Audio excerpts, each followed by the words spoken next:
Welcome to the Defense and Aerospace Report. I'm Vago Muradian here at the Center for Strategic and International Studies in Washington, D.C., just before a panel discussion on military risk.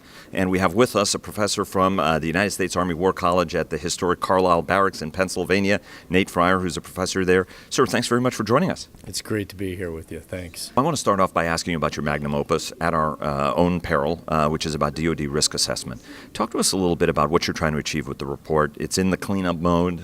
So give us also a little bit of a taste on when we can expect it. Sure. But what are the main themes of this, Nate? Sure.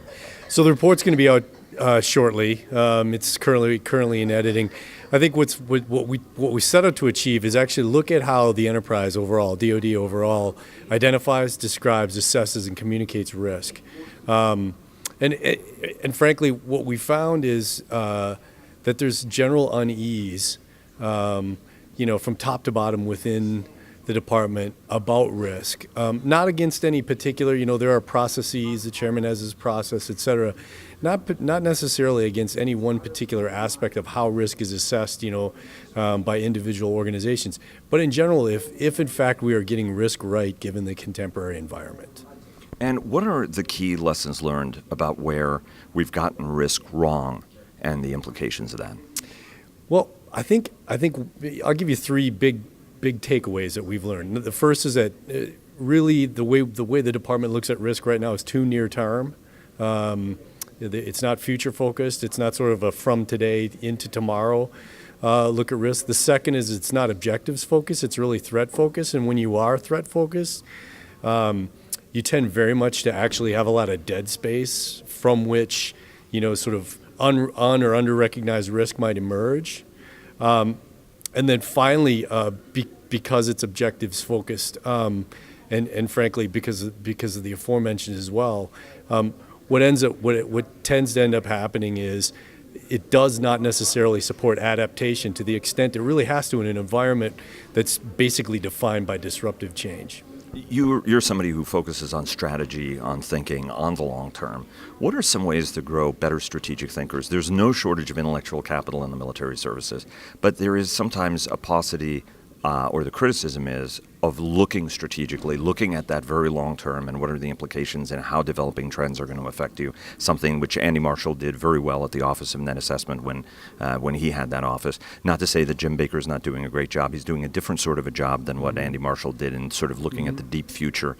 How do you look at that problem, and how do you grow those kind of thinkers to be able to more intuitively be managing at every step in a much longer term as opposed to just their command tour or the budget cycle or something like that? Well, look, I think first of all, there's a generational issue here, right? I think actually that we'll probably have a generation of military officers coming up through the services right now that are much more familiar with an environment that's sort of defined by disruptive change, by Moore's Law, constantly changing how we interact with one another, how we communicate, how information is both consumed and actually propagated.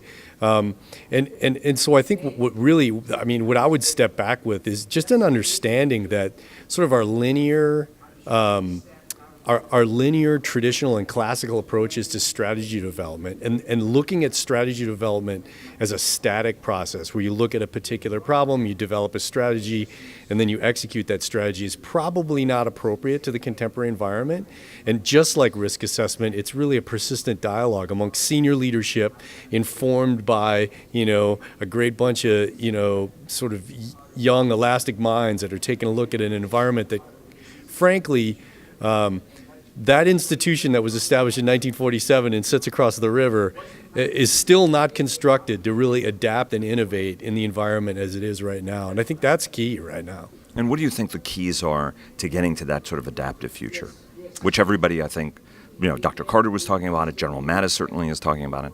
What are some of the keys to getting there? I think you got to look at, honestly, busting up the processes a little bit. I mean, there are certain processes that exist inside the Pentagon and all the military services, et cetera, that are focused on kind of having an end product at the end that is the definitive product that will inform all great decisions. I think actually what we're finding is that everything now is a spiral decision. Everything is, a part of a persistent dialogue amongst leadership that we're there constantly informing and adapting to the environment and the changes that they're encountering in the environment. I mean, frankly, look, the last thing I think I'll leave you with is, what would the chairman's risk assessment have looked like on September 10th, 2001, right? We know that what we're finding in the environment right now is that which the department calls future challenges risk could actually emerge tomorrow. It's not future challenges risk isn't something that might emerge 20 years from now, or 2040 or 2035 or whatever. A future challenges risk is the thing you're not actually anticipating, that's actually sitting just below the surface, waiting to manifest and waiting to actually, shock the department in a way that causes a fundamental reorientation of how it does business. And so that's why elasticity and broad-based capabilities are what you need, because you don't have time to plan and prepare for that future. Absolutely.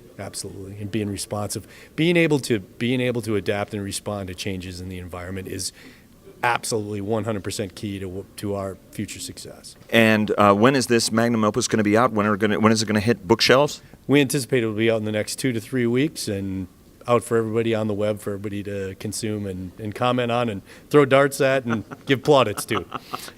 We'll make sure that there is more let's hope that there are more plaudits than there are darts. And before I let you go, I got to ask you one last question. Sure.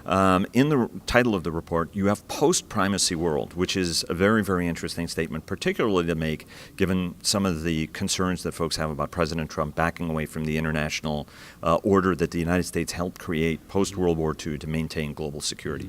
Why did you make the conscious decision to put post-primacy in your title? Well, I'll tell you straight up. I think it's evocative, first of all, and I think it really does send the message to senior defense and national security decision makers that the same old isn't going to work anymore. We remain a global military power that increasingly has trouble generating local military advantage, and as a result of that, we have to think differently about our problems. We have to think differently about our challenges. Across the board. We can debate the political science behind the word, and are we or aren't we? But in very real terms, we are in a much different place than we were in the immediate post-Cold War era, and we're going to have to adapt to that. Yesterday, Mike Mullen was here as the speaker on a partnerships, 21st century partnerships discussion that CSIS held. We had an opportunity to talk to Admiral Mullen. But one of the points he made in there, for example, was rise of China and how this changes the dynamic in terms of potential miscalculation on the U.S. side and thinking about, how does a rising China change an assertive Russia? How does that change the power dynamic for the United States and how our strategists need to think about the future? Well, I think purely from a sort of a strategic risk perspective, it clearly influences our freedom of action worldwide. We enjoyed a period of time really from 1991 until I would say about not maybe sort of in the 2005 to 2008 timeframe when we really got bogged down or kind of tied up in Iraq and Afghanistan. I think we enjoyed a period of maximum military freedom of action. I think what we're experiencing now is we're experiencing two things: a combination of great power adversaries who have figured out a way to actually get inside our wheelhouse and inside our decision-making cycle, and increase our risk perceptions in such a way that we have trouble actually countering them effectively because we haven't thought through it well enough. And at the same time, tie us down to a certain extent and limit our freedom of action to do other things. There's an opportunity cost associated with the Russians and the Chinese in particular that are forcing us to really think differently about our risk problems, and as a result of that, think differently about strategy. Nate, thanks so very much. It's always a treat, and best of luck in the big adventure to come. Thanks. I appreciate it.